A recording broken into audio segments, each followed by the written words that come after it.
Record heat, hazy sun and clouds with some spotty rain possible on Thursday. Good Wednesday night, East Tennessee. David Aldrich, Captain Accurate here from the Captain AccuWeather Command Center. Well, we hit 78 today. It was a swing and a miss with enough clouds and some rain in the area. We did not hit 82 today. Saw 81 in Sevierville, but it didn't count at McGee-Tyson. Only 78, so the record high for today, set back in 2022, stays on the books. We hit 77 in Oak Ridge, 79 in Athens, and we saw a high in Tellico Plains, Madisonville at 79. But in context, I like to do that. 78 occurred just before 2 o'clock today, based on the McGee-Tyson records. 80, the record high set back just 2 years ago in 2022, and the peak wind gust today was 23. The airport did not report any rain today, but we can detect from the radar that it did rain in spots today. Saw a high of 81 in Johnson City. Our friends to the northeast were warmer than we were. 80 in Nashville. They saw a high today in Hamilton County in Chattanooga at 78 degrees today. Look at the picture, the radar and the clouds. Most of the energy has been centered across Georgia, South Carolina, where they've had some pockets of heavier rains, but there have been a few parade of showers that have come in from the southwest during the course of today. Another look at the clouds shows that it's going to be a partly to mostly cloudy sky as we head into the wee hours of your Thursday morning. Speaking of the radar, the ultimate Delta radar presented by your local Marco's Pizza doesn't show a whole lot, maybe a few sprinkles between Etowah and Madisonville, down across McMinn County and moving into Monroe County. Let's do a time lapse here. This shows you over the last 8 hours. It did rain, especially west of I-75. That was the anticipation, but there were a few drops that crossed the state line and moved across this interstate, let's say, moved into parts of Knox County, but nothing reported at the airport, which is fine, but some may have noticed it rained today. By the way, Hardin Valley and Farragut are two of the great locations because they do deliver. If you're in the area, Marco's Pizza, Marcos.com. They are also located in Maryville, Fountain City and Halls, Oak Ridge, Middlebrook Pike, and Ebenezer Road.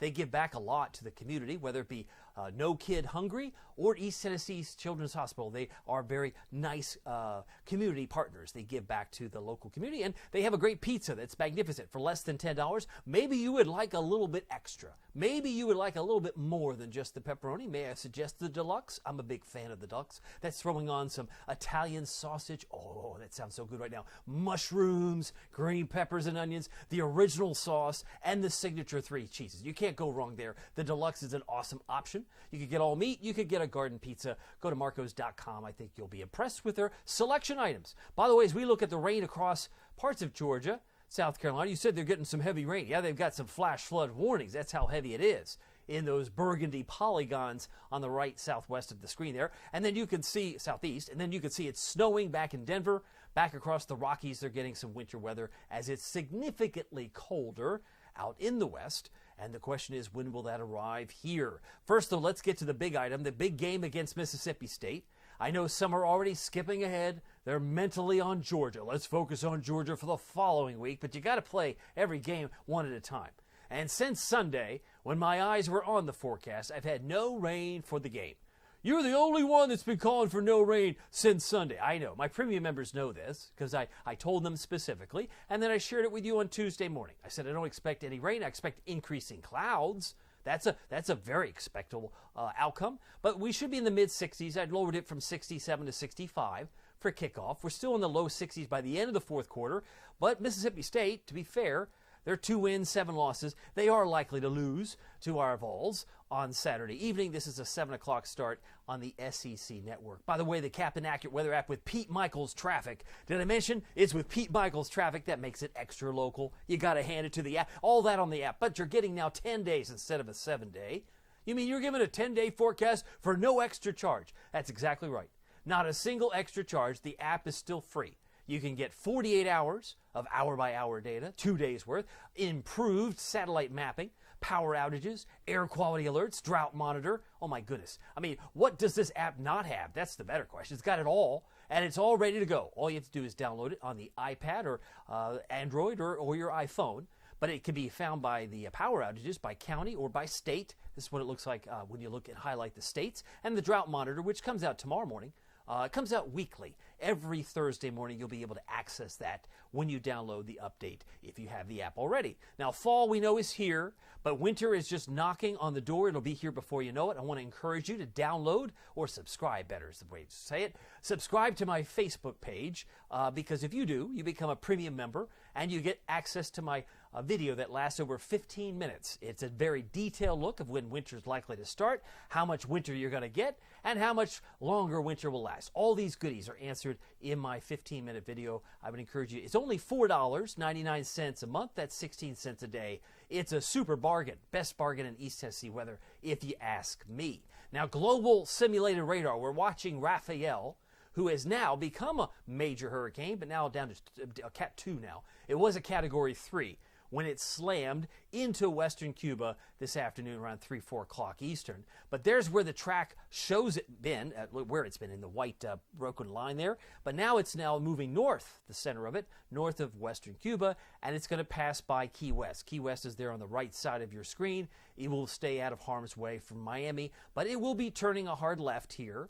As I indicated, it would probably move west. And not only is it moving west, it's really moving west. Like so west, it might not even get to the Lone Star State.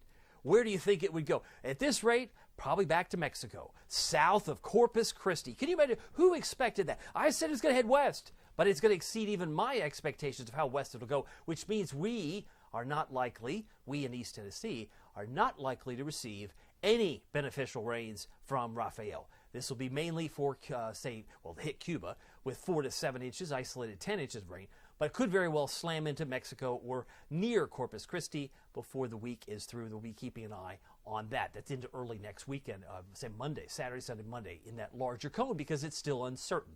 The future rainfall shows the heavier rains in purple and white centered over the Gulf of Mexico. I don't see it headed toward Destin. I think this model is out to lunch. By the way, you can see that the hurricane flags are flying certainly for Cuba, and the waves, I'm sure, are crashing. But when they had winds over 111, they were a Category 3, but now a Category 2. Could we be done with the hurricane season?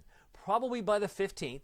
I'm still holding to that. Today's only the 6th, but there's a 30% chance that becomes Sarah, as Sarah is the next name. To be fair, that's the next name on the list. And we've been going down name by name, steadily or surely as the season has gone on. Now, here's what's interesting. I want to show you future rainfall as projected through about 5 o'clock tomorrow. Now, when I say spotty rain, who do you think gets the rain? Jamestown? Okay, maybe. How about Kingston? Okay, maybe a few drops there. And Mount LeConte. You mean that's it? Probably not much more than that. Well, I think the rain chances tomorrow are even less than what we got today. So if it's less than what we got today, we have a better chance of hitting the record high of 80. Now, I suspect the record high actually is 79 from 2023, but I think 80 is on board for tomorrow. Famous last words. Didn't get to the record high today, but I think we'll do it tomorrow. And then we move into 5 p.m. because it's Thursday night into Friday. There may be a few drops of rain around Oneida or perhaps into Wartburg. But my thought and expectation for the game, there it is, 7 o'clock Saturday, looks dry. Over Neyland Stadium in Knoxville, take it to 11 o'clock, it's still dry. So if you have a ticket, and maybe you forfeited a ticket because you heard early in the week it's going to rain pretty steadily from Raphael, nope, that's not going to be the case. Raphael is taking a left turn, heading west, taking Horace Greeley's advice of go west, young man, go west. And that's what he's going to do. Going to move over to the Gulf and not affect us at all. So record heat on Thursday. Famous last words, Aldrich. Yeah, that's what I think tomorrow. Another chance. Some spots of rain on Thursday. And then becoming mostly sunny on Friday. Here's what's happening, like a piece of stretched saltwater taffy. We're pulling that front across West Tennessee and Middle, and then the rain gets torrential, even more, across South Carolina and Georgia, because they've already dealt with a lot of rain there. This front stalls, may produce some spots of drizzle tomorrow, not a big deal. So the forcing is going to be mainly south and east toward the Carolinas and Georgia, even heading into Thursday evening. Friday looks dry to me, and also Saturday, but maybe after the game is over and into the wee hours of Sunday, that's when things get more interesting. Yes, more rain is expected by Sunday, and you can see that by 5:45 a.m. It's starting to fill back in. I've left a 60% chance of rain on Sunday. Now, tomorrow morning might be challenging for some fog if this model verifies. This one suggests quite a bit of fog, but it could also be a combination of clouds and fog. So the visibility might be poor, centered over Knoxville, simply because of a low cloud ceiling. We'll keep an eye on that, but if you're up early, or maybe you want to give yourself 5 extra minutes, keep in mind that fog could be locally dense. Tonight, we're down to 61, some stray showers. Normal low is 41, so we're going to be about 20 degrees above normal. Pretty amazing, right? Fog and light and variable winds. Heading into tonight, down to 61 Oak Ridge and Clinton, 61 for Knoxville, Fountain City, Scruffy City, Marble City, and Knox Vegas. 60 for Sevierville, Pigeon Forge, and 59 for Dandridge, Newport, and Jeff City. Thursday, 80 for a high. That does put us above normal and certainly puts us above the record high, which is 79, set back a year ago tomorrow. Hazy sun, clouds, or a good blend of the two. Spotty rain still possible. Here's your Captain Accurate Weather Authority forecast. First, though, Thursday, we should be around 79 for Oak Ridge, 80 for Alcoa, Maryville, and Wares Valley should be around 79, 82 for Newport and Del Rio on Thursday. Here's your Captain Accurate Weather Authority forecast. 78 on Friday is still warm. If you're looking for a shoe to drop, it could be Sunday. Given the abundance of clouds and rain, maybe some rumbles of thunder, we may struggle to get out of the mid to upper 60s. So I have put us at 67 for an expectation. Some spots of rain very early on Veterans Day. I think if it is all about, and it is, the 11th hour of the 11th day of the 11th month, if that's when parades are taking place, I think the rain will be long gone by, say, 8 a.m. So the spotty rain comes early Monday, and then should exit. That's the way the trend of the data is today. We'll revisit that tomorrow. 74 on Tuesday, and 70 with more rain showers. Probably our best chance of rain could come Wednesday, Thursday of next week. But, of course, I get ahead of myself. By the way, if you want to keep track of it all using the Captain Accurate Weather app with Pete Michaels Traffic, he is on the app. Just search the 2 words Captain Accurate at the App Store and Google Play. Well, my name is David Aldrich. Some people call me Captain Accurate. It's not easy being accurate. So weather doesn't surprise you. We'll see you here next time. Take care.